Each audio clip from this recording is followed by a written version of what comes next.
오늘 하나님 말씀은요, 이젠 임박한 심판에 대해서 예레미야 자신이 그렇게 살라 이렇게 말씀하고 있는 것입니다.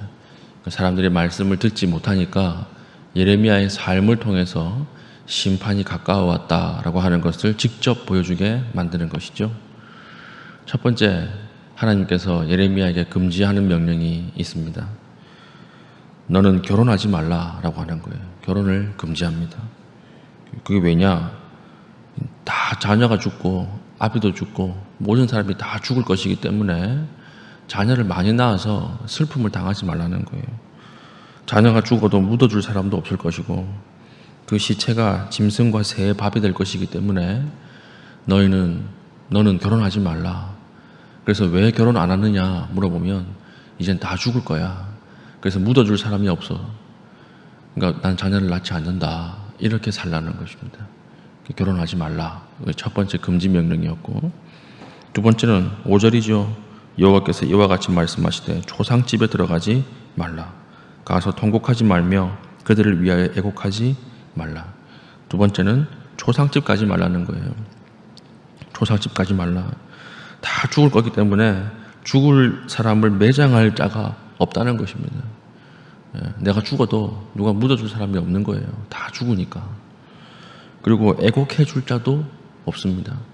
사람이 있어 애곡을 하죠. 다 심판 가운데 죽을 것이기 때문에 너는 조상집에 가지 말라.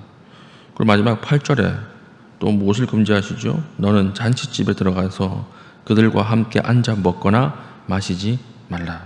잔치집 가지 말라. 얘기죠. 파티 가지 말라. 왜 그러냐? 잔치할 일이 없을 거라는 거예요. 온 지역에, 온 유다에 다 애곡소리, 곡소리, 곡소리도 안 나겠죠. 사람이 없으니까. 잔치할 일이 없을 것이다. 그러니까 너는 지금부터 잔치집에 가지 말라. 이렇게 이야기를 합니다. 철저한 심판이에요. 철저한 심판. 이 세 가지를 금지한 이유가 인간의 일생의 첫 시작이 출생이죠. 그 다음 중간이 결혼이고 마지막에는 장례죠. 근데 이 세 가지를 딱 집어서 하나님이 너는 이거 하지 말라라고 하는 것은 상징적인 것이죠. 이것은 너희들 전생에 걸쳐서 하나님의 은혜가 없을 것이다. 하나님의 인애가 떠나갈 것이다. 이것을 상징하는 아주 무서운 이 행위 예언이라고 할 수가 있습니다. 근데 이걸 듣고 나서 사람들의 반응이 웃겨요. 사람들의 반응이 어떤 반응입니까? 10절. 내가 이 모든 말로 백성에게 말할 때에 그들이 내게 묻기를 여호와께서 우리에게 이 모든 큰 재앙을 선포하셨음은 어찌 됨이며 우리의 죄악은 무엇이며 우리 하나님 여호와께 범한 죄는 무엇이냐 하거든. 이 심판에 대한 예언을 듣고 사람들의 반응은 무엇입니까? 우리가 뭐 그렇게 죽을 정도로 잘못했냐는 거예요. 우리가 뭐 그렇게 이렇게 철저하게 망할 정도로 우리 인생에 하나님의 은혜와 사랑을 한 번도 경험하지 못할 정도로 철저하게 망할 죄가 뭐냐는 거예요. 그러니까 하나님의 해석과 인간의 해석이 틀리죠. 하나님은 11절 12절 보십시오.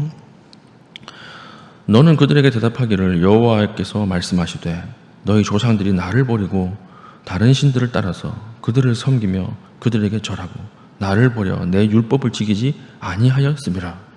너희가 너희 조상들보다 더욱 악을 행하였도다. 보라, 너희가 각기 악한 마음의 완악함을 따라 행하고 나에게 순종하지 아니하였으므로. 너희가 악하다 이렇게 얘기하는데 정작 그 백성은 우리가 뭐 그렇게 잘못했습니까? 이렇게 죽을 정도로 잘못했나요? 우리가 왜 이런 일을 당해야 합니까? 이렇게 예레미야에게 말을 하고 있다는 것입니다. 이 사람들이 왜 이렇게 말할까요?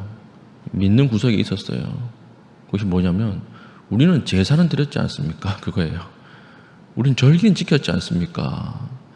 우린 절기도 지키고 제사도 끊이지 않고 잘 드렸는데 우리가 뭐 그렇게 잘못해서 하나님 이렇게 우리를 친단 말입니까? 이렇게 얘기하는 것입니다. 이게 잘못이에요. 이게 범죄예요. 무슨 범죄입니까? 하나님 앞에 하나님을 사랑한 것이 아니죠. 하나님과 거래한 것입니다. 철저하게 거래한 거예요. 우리가 절기를 지켰으니까, 우리가 제사를 드렸으니까 하나님 우리를 보호해 주셔야 하지 않습니까? 우리가 절기도 지켰고 제사도 잘 드렸는데 하나님이 끝내는 이렇게 우리를 죽이시면 우리도 하나님을 믿을 필요가 없죠. 이러고 우상숭배한 거거든요. 우리가 왜 뭐 좋다고 우리가 뭐 재물이 남아 돌아서 하나님 드리는 줄 아십니까? 이렇게 얘기하는 거예요. 우리가 하나님 믿을 필요가 없는 거죠. 철저하게 하나님을 사랑한 것이 아니라 거래한 거예요. 거래한 거. 그래서 우리가 잘 지내고 우리가 하나님 앞에 복을 받는 것은 절기를 지켰기 때문이 아니에요. 예배에 참석했기 때문에 그런 게 아니에요. 우리가 하나님 앞에 오늘 하루도 잘 지내는 것은 하나님의 은혜 때문이에요. 철저하게 은혜 때문이에요.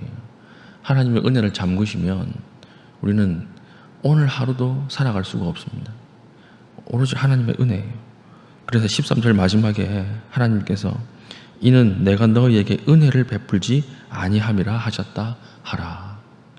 은혜를 베풀지 않았기 때문에 모든 이런 나쁜 일들, 악한 일들이 심판이 일어난다라고 하는 것입니다.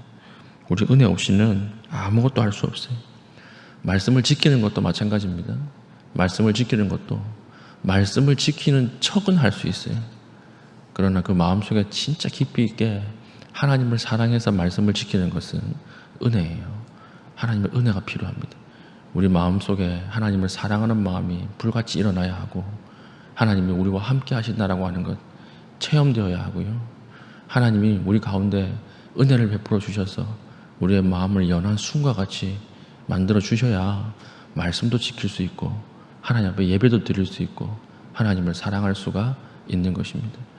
우리는 자칫 하나님의 믿음 생활을 신앙을 계약 관계처럼 이해하고 있지 않습니까?